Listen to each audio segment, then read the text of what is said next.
Kunetat anësore në rrugën e plazhit të vjetër janë të bllokuara totalisht.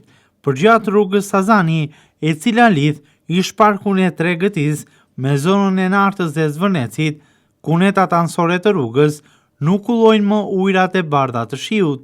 Sa herë që ka rreshje shiu, rruga ndër kryesoret e Vlorës nuk mund të kullojë dot ujërat, ku pjesët anësore të saj janë të bllokuara totalisht, të mbushur me ujëra të bardha, pasi nuk mund të kullohen në det, ashtu siç këtë të njëjtë, ku kunetat anësore të cilat duhet të kullonin ujërat e shiut ishin të mbushura përgjatë gjithë segmentit rrugor. Shkaktare për këtë situatë është bllokimi i 4 konektorëve, të cilët duhet i transportonin ujërat e bardha të shiut në det në plazhin e vjetër.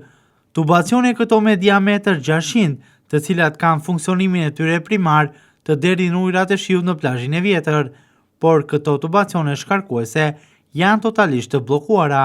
Janë bllokuar si rrjedhoje rrës, por edhe pa pastërtive që nxjerr deti. Madje shumë prej tyre të ngjasojnë sot me një vend ku grumbullohen mbeturina të shumta.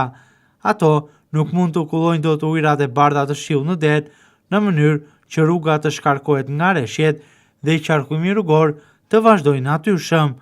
Për më tepër, jashtë kamerave, banorët e zonës thonë se kanalet kulluese në plazhin e vjetër prej muajsh nuk janë pastruar.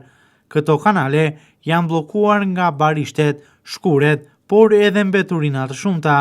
Kjo situatë sipas tyre i ka nxjerrë totalisht jashtë funksionit, duke shkaktuar më pas një sër problematikash. Sipas banorëve, për shkak të bllokimit të kunetave anësore, edhe lagjet në brendësi të blloqeve të banimit përmbyten në ditët me rreshje shiu.